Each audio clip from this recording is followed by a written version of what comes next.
आज के शो में हम एग्जाम्स के बारे में बात करेंगे। जी हाँ, एग्जाम्स।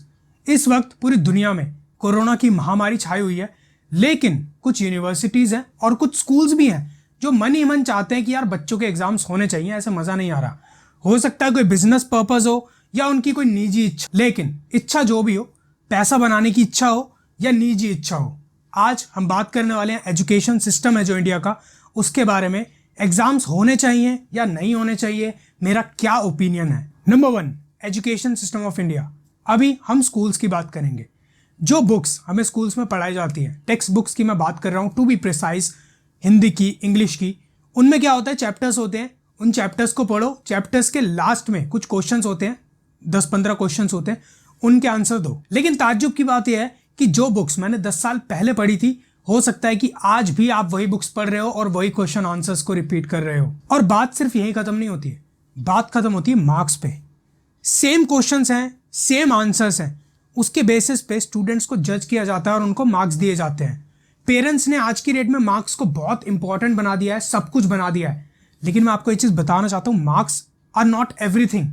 हाँ, मार्क्स की वेटेज है, marks are important, but marks ही इंपॉर्टेंट नहीं है। और इसका सबसे अच्छा एग्जाम्पल है science is better than arts. हमारी सोसाइटी ने, हमारे पेरेंट्स ने ये एक मानसिकता बना दी है कि जिसके पास साइंस है वो सबसे बेस्ट है, सबसे बढ़िया स्ट्रीम है, जिसके पास आर्ट्स या ह्यूमैनिटी है वो बच्चा बेकार है। Because as you all know, जिसके सबसे ज़्यादा मार्क्स होते हैं उसको साइंस मिलती है, जिसके थोड़े कम होते हैं उसको कॉमर्स मिलती है, और जिसके सबसे कम होते हैं उसको आर्ट्स मिलती है। डजंट मैटर आपके 95% और आपने आर्ट्स लिया है, ह्यूमैनिटी को चूज किया है, लोगों की नज़रों में यही रहेगा कि आपके मार्क्स कम थे। हमारे एजुकेशन सिस्टम में कुछ भी क्लियर नहीं है, कुछ भी डिफाइन नहीं है। स्टूडेंट्स को पर्पस ही क्लियर नहीं है, किस लिए पढ़ रहे हो, क्यों पढ़ रहे हो, क्या महत्व है उस चीज़ का। जो इंग्लिश की टेक्स्ट बुक्स हैं, जो हिंदी की टेक्स्ट बुक्स हैं, जो चैप्टर्स हैं, जो मैथ्स के थ्योरम्स हैं, किसी भी स्टूडेंट को आप उठा के देख लो स्कूल के, पूछो आपने क्यों पढ़ा, क्या इसकी रेलिवेंस है रियल लाइफ में, नहीं पता। क्योंकि हमारा एजुकेशन सिस्टम इंडिया का नहीं बताता बच्चों को उसकी प्रैक्टिकल लाइफ में क्या पर्पस है, क्या रेलिवेंस है। लेकिन फिर भी हम पढ़ते हैं, क्यों? क्योंकि हमें एग्जाम्स देने होते हैं और हमें मार्क्स चाहिए। अगर आप स्कूल में हो या स्कूल पास आउट कर चुके हो तो आपको ये बात अच्छे से पता होगी, रिपीटिशन करके आप टॉप कर सकते हो, रिपीटिशन करके आप अच्छे मार्क्स ला सकते हो। क्या ये अच्छा टेस्ट है ये डिटरमाइन करने का कि आपको कुछ आता है या आप में कोई स्किल्स हैं?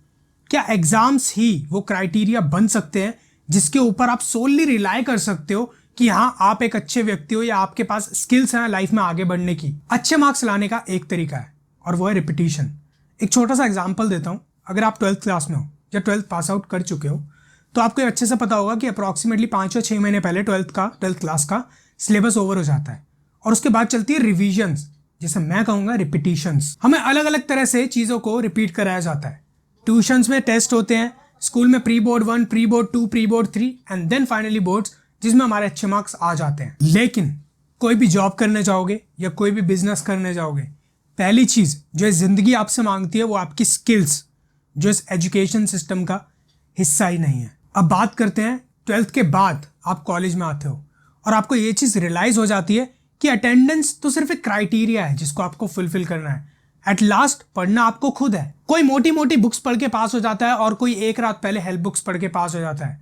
तो क्वेश्चन यहाँ पर यह है कि पास तो दोनों ही हो जाते हैं, तो क्या एग्जाम्स एक अच्छा क्राइटेरिया, एक सही क्राइटेरिया है इस देश में ये जज करने के लिए कि आप काबिल हो? अगर मैं रातों रात आपको एक बिजनेसमैन बना दूं या एम्प्लॉयर बना दूं और अब आपको अपने लिए हायर करने हैं एम्प्लॉयज़, तो आपका क्या क्राइटेरिया होगा एम्प्लॉयज़ को हायर करने का?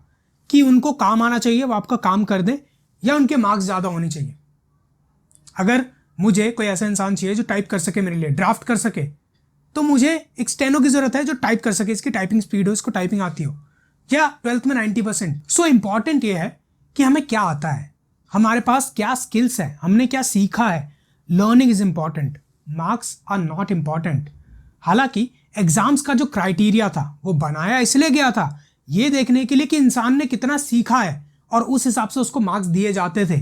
लेकिन आज की डेट में मार्क्स उस हिसाब से दिए जाते हैं कि आपने कितना अच्छा रिपीट किया है। जैसा कि हम सब जानते हैं, ऑल ओवर इंडिया कोरोना के केसेस बढ़ते जा रहे हैं।